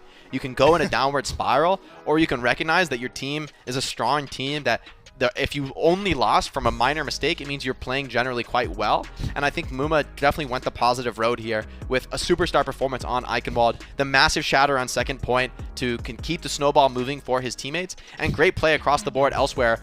Love those body blocks on note when they were defending second point. I absolutely love that when a team really hard commits to the D.Va stagger, because that's essentially free time off the clock. It's just as good to stagger a D.Va for 30 seconds as it is to win an entire team fight. And when you think about it that way, it becomes obvious that you need to do this absolutely constantly in the Overwatch League. But the Outlaws really took it to like the next level there. Crazy, crazy body blocks on note. Just beautiful stuff all around. Both teams playing really well. This one's just too close to call. Yeah, and I mean, you got to think about motivation-wise. If you're Muma, the best thing you can do is come back out and have just a crazy performance. Because if the Outlaws end up winning the series, no one's going to think about what happened on Route 66. But of course, let's take a look at our final map. That's right, of course, like any Overwatch series, when you go to map 5, we end it here on Control.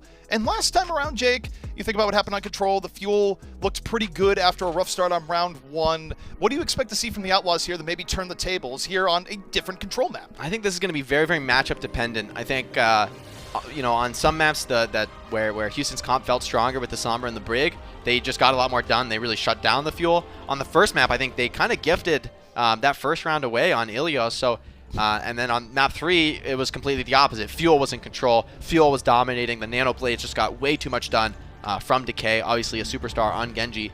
So this one, I think, is going to be more about compositional decisions and how the teams play around them. I think overall, I like the Outlaws odds here. I think Doomfist and Sombra are both strong choices on pretty much all segments of Oasis.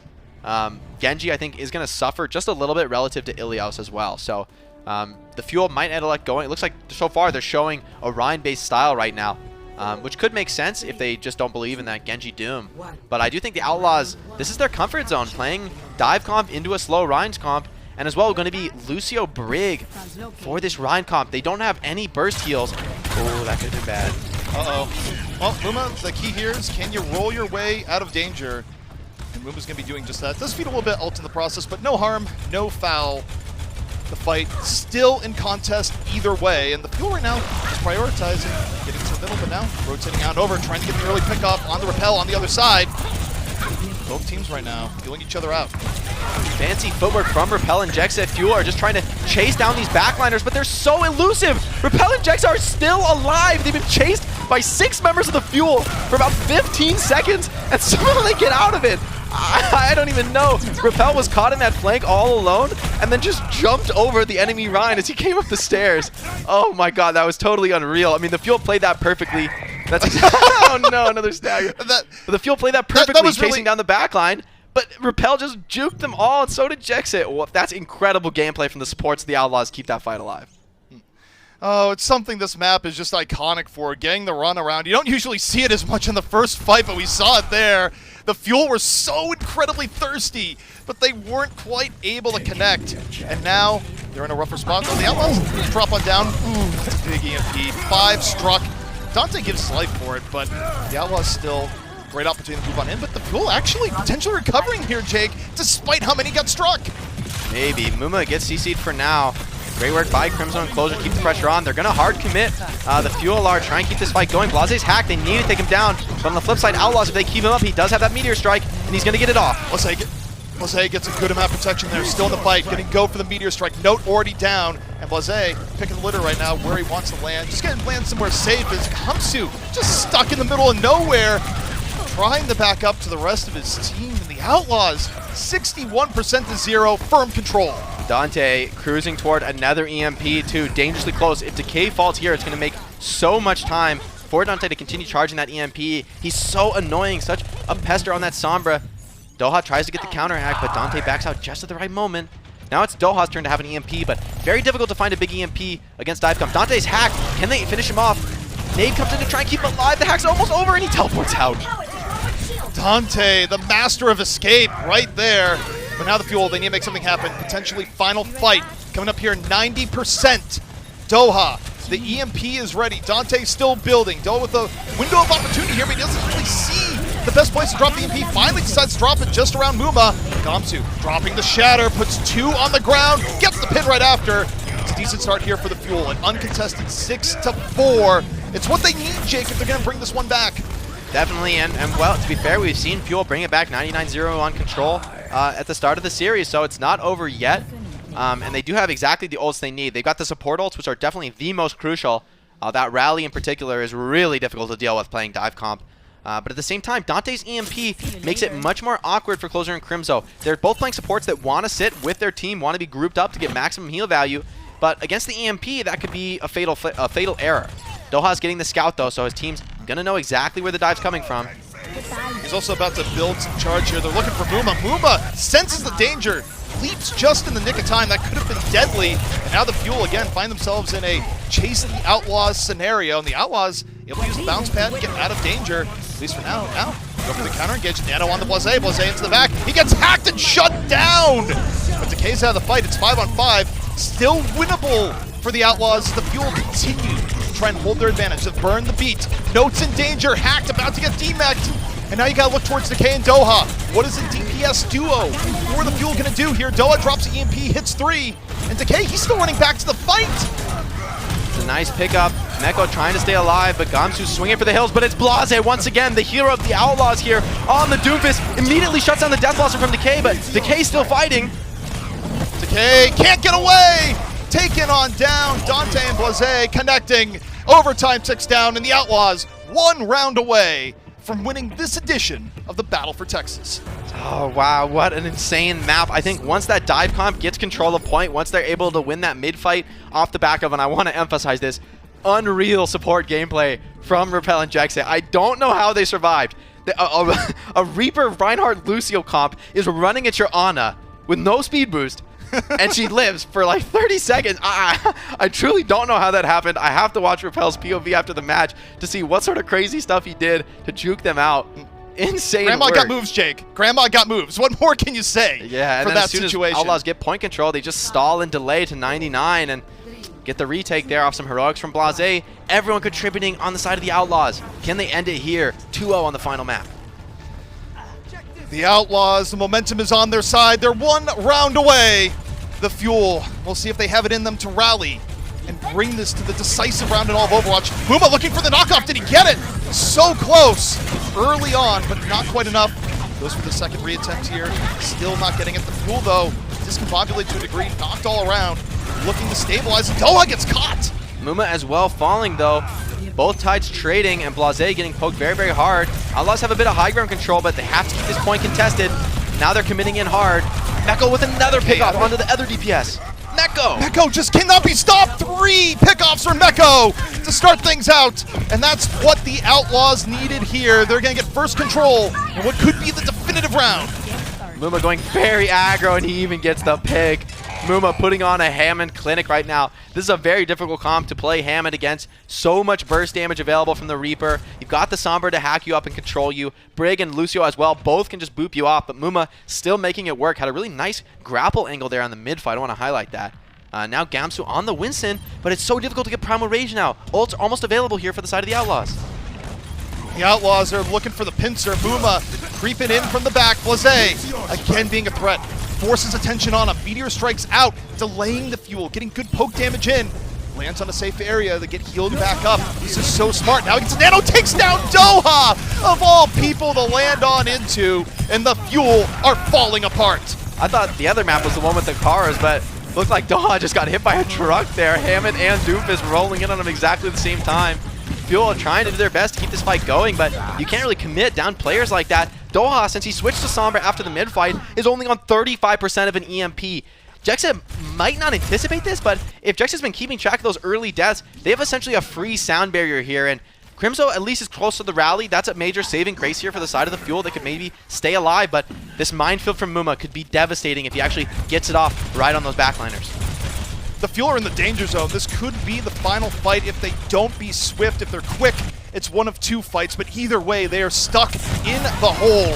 The Fuel, they move up. They get EMP'd. 4 members of the Fuel EMP'd by Dante, but the rally is up. They can't save Guangzhou. Guangzhou falls. And the Outlaws, with a big advantage, they drop the beat. They're fueling themselves right now. 85%. The Fuel might not get another opportunity. They need to get out soon or turn the fight. Either way, the Outlaws are just about there. Very awkward sound barrier from Closer, only onto both supports. Keeps Crimzo alive for now, but Muma is unfazed, spinning to win in the backline. They end up taking him out, but he's already done so much in terms of distraction. Meko, once again, running rampant, has a self-destruct, but it looks like Fuel, they might be able to turn this fight just barely, and the hack onto Meko ensures he won't be able to self-destruct. So the Outlaws, they're going to have to be able to at least retake point. No falls in the final seconds. This is so scrappy, but Fuel barely going to come out on top, it seems. Muma doesn't want to give a point. Muma is just trying to delay it. Okay, you're at 99%. This is fine. Jexay's down. Don't feed away an ult advantage here. The Outlaws are in such a good spot. Now just back out and approach this any way you want to. The Fuel get their control, but now they are at death's door, Jake. One more lost fight, and the Outlaws are the victors. Definitely possible that they could win it right here, but just at the same token, Guangzhou, he's made his way to the Primal Rage. He's going to be much more effective now that he has that tool to work with. He can be a lot more aggressive. Dante's EMP, though, is going to be the crucial piece here. I think for Doha, it's going to be much more difficult to find a solid EMP. He's going to have to try and mark that Hammond at the same time, so it's not so straightforward. Dante's only mission here is get a big EMP on the backline. Fuel are doing a great job hiding as well, though. Right now, you look at the chess game between the 2 Sompras. Fuel dancing on the edge. You can't let go for green. Dante hacked and down. Doha all over. That was not EMP, but he does drop the EMP right after. The Outlaws find themselves quite hacked. SDK, lots of room to work with. Just going to be feasting here off the D.Va to the side. Fuel for now in pretty firm control, Jake, and starting to mount perhaps a comeback. Nice EMP from Doha, but even more significant, I think, was the hack onto Dante. Dante was trying to force point there, get the tanks from Fuel to come out and take that EMP from him, but the hack, of course, shuts that play down. This time, though, no EMP on the side of the Fuel. They do have Sound Barrier and Rally, though. At the same time, Outlaws, if this fight goes even a little bit long, they're going to have their own support ults to match. So I think a long fight should favor the Outlaws. Fuel might need to find a pickoff here pretty quick to be able to get the win. Short fight could favor the Outlaws too. If Blase is able to find the early pickoff, 180 HP, he doesn't care, immediately goes on in. Okay, though, got to the back, missions repel, the EMP is out, but Guangzhou and Crimzo, they're totally fine. The beat is out, the rally is out, the Fuel looking very healthy, and the short fight, as you predict, Jake, goes well for the Fuel. And now the Outlaws, they're out of time just about. 10% left to go, and they need to touch the point. This is truly their last chance. Touching point should be no problem here. I think someone is, it looks like Dante, yes, setting up on the flank to get that final second touch. No, it looks like maybe Muma's going to go for it instead. Let Dante get a little bit more value. He actually breaks Doha's TP. We'll see if that comes into play here. The Fuel fought things back. Now they just need a little bit more. Closer takes down Muma with the aid of the hack. Decay into the back line. Does not get anything off the death ball, so put to the ground. Blase to the back, looking for the execution. Takes down Decay. And now the Outlaws, they can't stand the point. We go to round 3. I think that may have just been over with the hack onto Muma, instantly bursting him down at the start of the fight. And as well, the sound barrier used pretty much purely defensively by Jexa. So impressive stuff by Fuel coming back into that. I think that hack from Doha onto Dante was really the game-changing moment. Because he was able to get that hack, Dante would have loved to drop the EMP in that fight and maybe just close it out right there. But we are going to the final control map of the final map in this series. It doesn't get closer than this, folks. Great Overwatch on both sides, and we'll see what teams want to bring out here. I'd expect to see the Ryan comps come out. Ryan so dominant on this university stage, so a bit of a change up from all the dive mirrors we've seen so far. This is the ultimate round in all of Overwatch. Map 5, round 3. A close series to the end, but now it must end. Which team will claim the crown of Texas? We're about to find out. I like the Ana from the Outlaws. I think that's going to give them a little bit more value in the long term. Because playing this Lucio Brig, you're going to lack a bit of burst heal, so if Ryan ever gets pressured or caught, or even biotic grenaded, he's going to be a pretty quick pickoff for the side of the Outlaws. Blase as well doesn't have any range pokes really to worry about. It's only that Brig when he gets to close range.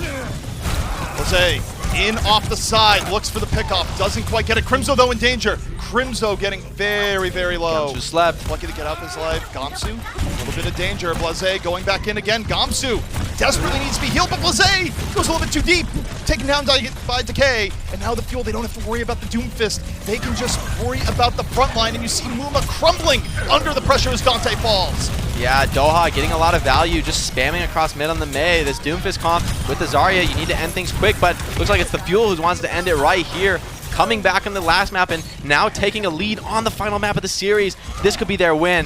Now they have some ultimate advantage to work with as well. Rally, really significant, really mitigates those disadvantages of the Brig Lucio comp that I was talking about. Once you have that Rally online, you're not hurting for heals whatsoever. So we'll see if this grab is enough from Meko, but only on 75. He might not get it quite in time if the Fuel are aggressive enough. The Outlaws are looking to slay some map 5 demons right now, put some ghosts to bed. But the Fuel looking to keep that story going as Blaze's down! Blaze runs right into a fire strike, and the entire push just goes completely awry. Jexay's down, the Fuel on their way, about to be at 50%. Great mental fortitude from the Fuel, battling back in that last round and now looking so dominant, winning that fight without any ultimates, just the Shatter, but not that important in the grand scheme of things. Gamsu even charging a bit of his next one. 5 ults available for the Dallas Fuel. They're in prime position to take this series right here. If they can win the next fight with a relatively small ultimate commitment, then the Houston Outlaws are in deep, deep trouble. Blaze needs to be a hero once again here, but it's Decay on the flank. An early wall, and even better engage. The Fuel catch the Outlaws off guard. And now the Outlaws, Jake, they're just about out of chances. They get one more opportunity to right the ship. They're going into ult disadvantage. Is it going to be a map 5 loss again? What I will say for the Outlaws is that they do have the grab, which, you know, even though Closer has the sound barrier, with the right amount of damage, the Meteor Strike and the Death Blossom and Orion cleaving into it, a grab can still be enough to get you through that sound barrier. You can just deal the damage through it. Doha's Blizzard is what I'm really worried about for the Outlaws. If they don't speed out of it just perfectly, it's going to be a fight over for them. Muma walled solo on the point. Oh, no, no, no. Muma's in real danger here. Frozen out immediately. They're looking for the assassination. Blaze already gone! And Muma frozen over and over again. Dante still in it, takes down the mirror. The Blizzard out for the Fuel. Muma's been frozen for a long period of time, but Doha ends up falling. The Outlaws, they've worked the outside, and they're not gone just yet. They live to fight at least one more fight. Dante taking out Decay, that's so crucial. Even though Muma's all frozen, there's no damage left to pump into him. So even though he outlasts an entire Blizzard all alone on point, somehow surviving with just the help of Repel. Now it's Outlaw's turn to be in control of this map, and you know, the power of the Nano Boost, not to be understated here in these close chokes. It's going to be up to Doha and Crimzo to peel off that Reinhardt, but Muma can be so deadly. He also has his Shatter available, so it makes a lot for Gamsu to think about. The Nano is ready. The Outlaws must hold. They wish to win here, and Muma just under pressure, just getting out footworked here. Drops a Shatter under pressure. Doha had the fight. Gamsu a counter Shatter to the side, and that might have just done it here for the Fuel. They're moving back on over. Muma, one of the last alive on the point, taken on down. The Fuel about to get control once more. The Outlaws thrown off. Overtime ticking down. The battle for Texas in the midst. Overtime. How long can the Outlaws delay? Jexay is out of it, and the Fuel, have they done it? The Outlaws are trying to delay. It looks like it's all over here. All these stall heroes not really able to actually fight, just doing their best to get on the point for a second or two. That's pretty much all they can do as Fuel take the series. Fuel take the map. Beautiful. They win the Battle of Texas. What an absolutely insane series. Beautiful plays from both sides. That's a GG's right there. The Outlaws coming up short in a map 5 once more. The ghosts of the past continuing to haunt them as the Fuel take the crown in a 5-map, 3-round thriller. At the very end, they made the adjustments they needed to make mid-series, and they steal it away from the Outlaws, a team that, you take a look at the series, this was very winnable for them.